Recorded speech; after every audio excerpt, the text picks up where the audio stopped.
Most residents of Aberdeen will know the Duthie Park and gardens well. The Duthie Park opened in 1883 after it was gifted to the city by Miss Elizabeth Crombie Duthie in 1880. Her father was a member of a wealthy family of merchants, ship owners and shipbuilders. She also inherited considerable fortunes from her brother and uncle. In 1880, she purchased 44 acres of land on the banks of the River Dee for £30,000. The ground was marshy and covered in gorse, but she envisaged it being turned into a park, available for all the citizens of Aberdeen to enjoy. To this end, she gifted the land to the city of Aberdeen with the instruction that it should have a broad expanse of grassy sward upon which the young might indulge in innocent frolic and play.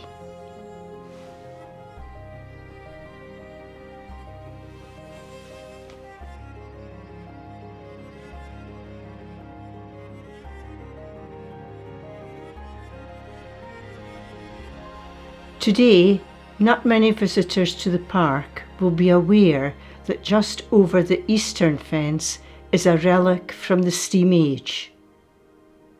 Neither may they have heard of the FERRYHILL Railway Heritage Trust.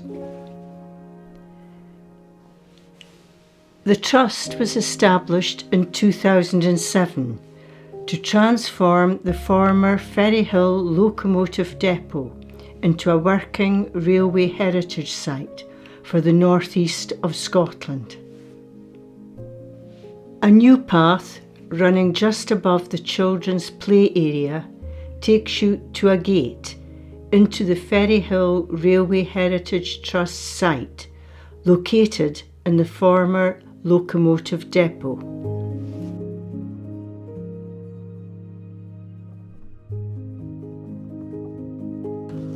On open days, this gate is manned and is the access point to the Heritage Centre. You can see how close the depot and turntable are to the Duthie Park. After the FERRYHILL Viaduct was built over the River Dee in 1848, the line was extended to Aberdeen Ferryhill Station, north of the viaduct, near Wellington Suspension Bridge, and just east of Ferryhill Junction, where the Deeside line from Ballater joined the track.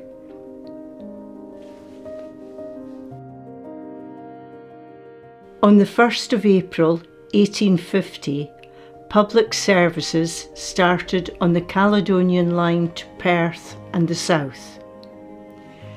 Ferryhill Station was the original terminus for the Caledonian line from the south and the Deeside line from the west. Porters with horse-drawn carriages met the trains and transported goods and passengers to Union Street and beyond. The Ferryhill station, though, was short-lived. It was opened in 1850 and closed in 1854, when it was replaced by Aberdeen Guild Street Station, the station we know today.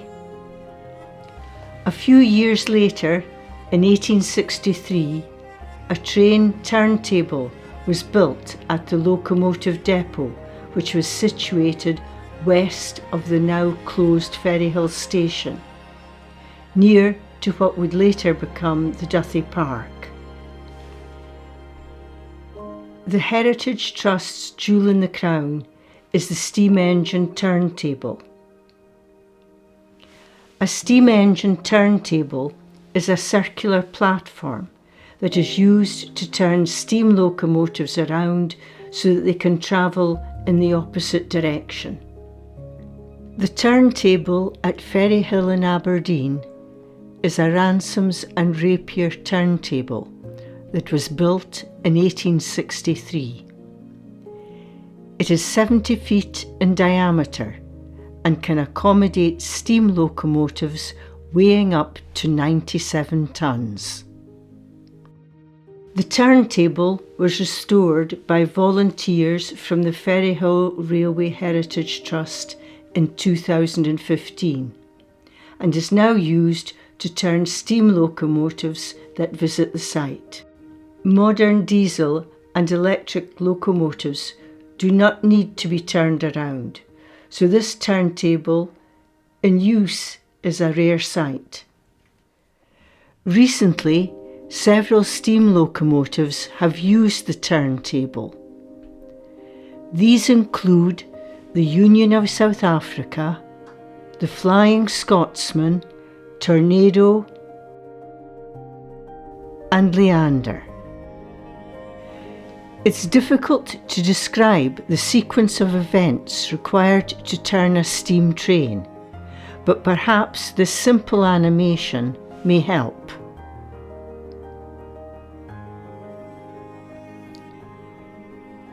Trains coming from the south continue up the main line past the points at A.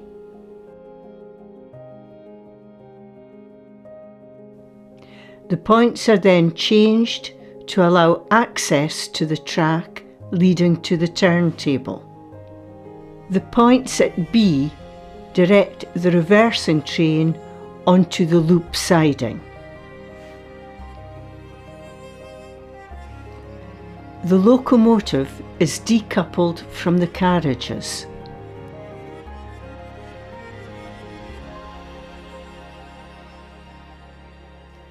The locomotive returns to the main track, leaving the carriages behind. The points at B are changed to allow the locomotive to reverse along the track towards the turntable. The locomotive slowly moves on to the turntable. The turntable then revolves until the locomotive is facing in the opposite direction. The locomotive now reverses back to the loop siding, where it is recoupled to the carriages. The newly completed train reverses out of the siding onto the main track past the points at B and A. The points at A are changed to allow the train to travel back down the main line south. On Thursday, 14th of March 2019, the Tornado was successfully rotated on the newly refurbished and commissioned turntable in front of invited guests. In August 2019, the Tornado again visited the FERRYHILL turntable. As we saw in the animation, to use the turntable, the locomotive Tornado, complete with carriages, reversed into a siding a little distance from the turntable.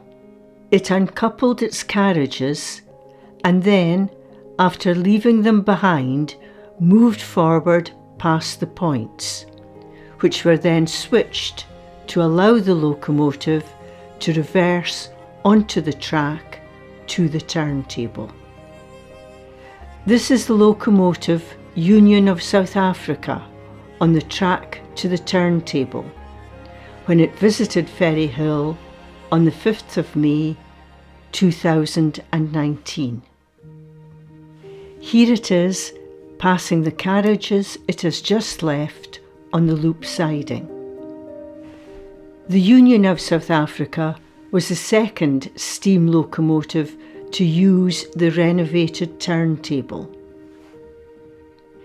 This locomotive was one of the fastest steam trains in the world for a short period, holding several speed records.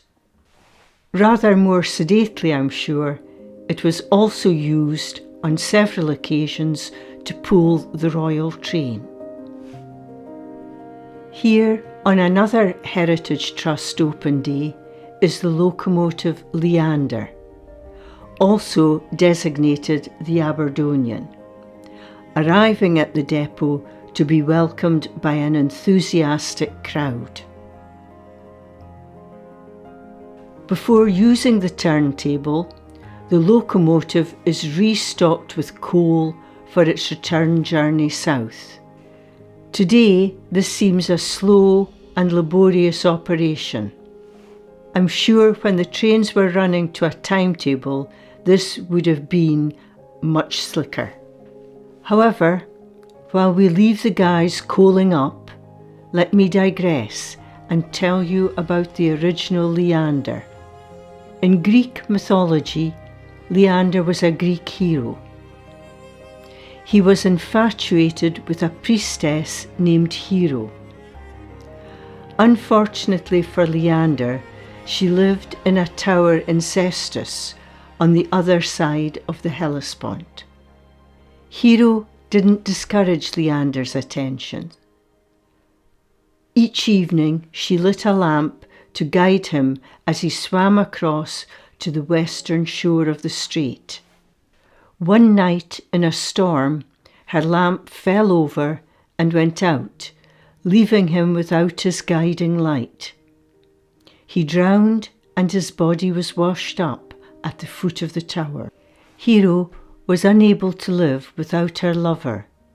She threw herself from the tower in the hope of meeting him again in the afterlife. Not the most cheery story to inspire a name for a locomotive. After refuelling, Leander reverses cautiously onto the turntable.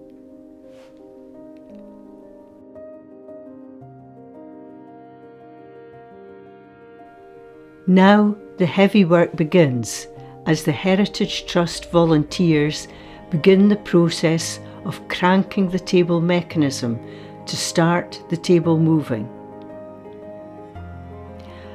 At the moment, this is a sweaty manual procedure. The Trust is hoping to install a vacuum motor to automate the turntable. But this is a major undertaking and will require significant funding. The vacuum system would use a series of vacuum pipes to create a force that would turn the turntable. This would be much more efficient than the manual turning and would also allow the Trust to turn larger and heavier locomotives. The vacuum motor will likely be powered by the visiting steam engine's vacuum brake system. The Trust is currently fundraising for this motor. They have set a target of £100,000 and have raised over £50,000 so far. They hope to complete the fundraising by the end of 2023. After the turntable has rotated 180 degrees and the engine is facing in the opposite direction, it slowly edges off the turntable. Here we see the Union of South Africa leaving the turntable and crossing the points to enter the loop siding to rejoin its carriages.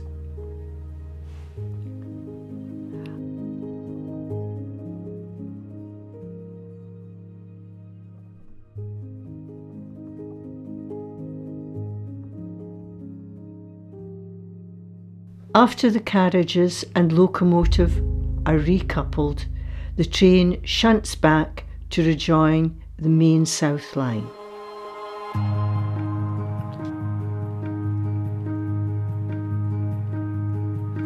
When you're tired and worn